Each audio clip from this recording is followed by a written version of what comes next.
currently considering the NGO regulation bill for passage.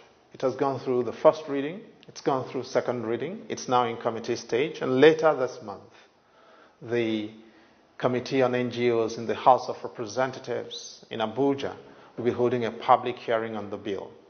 And it's important that you understand what this bill means and its implications for both yourself as a citizen and for the country in general. And let me be clear. This is the most dangerous piece of legislation that has come for consideration in the National Assembly since the return to civil rule in 1999. It covers the activities of every entity and everybody that is not government.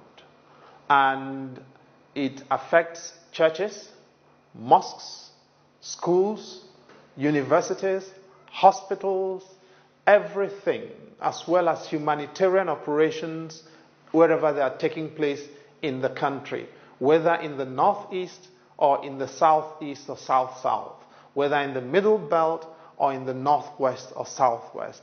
It is totalitarian in its consequences. Now, what does the bill require? Basically, all resources, all funds, everything that are collected or liable to be collected and made available to service communities, individuals in need in this country will be subject to Abuja.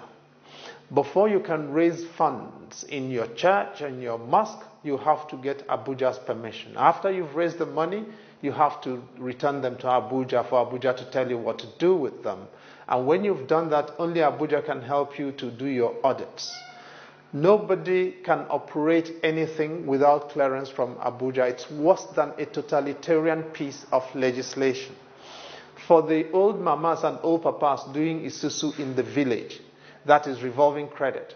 Before you do your collections, you come to Abuja for clearance.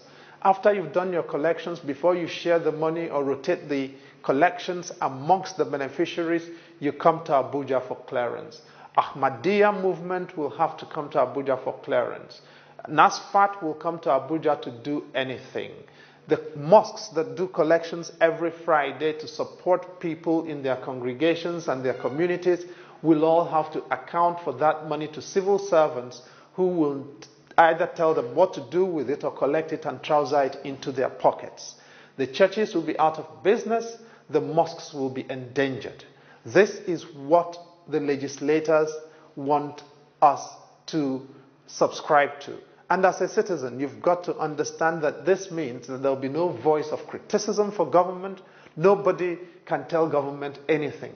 What this body proposes to do, what government is proposing with this bill, is that after it has been passed, everybody organizing in Nigeria under any form, students, All Students Association, Reverend sisters in convents, Reverend fathers and pastors, wherever they may be, imams, alfas, and everybody, you will have to apply to Abuja for them to register you to operate.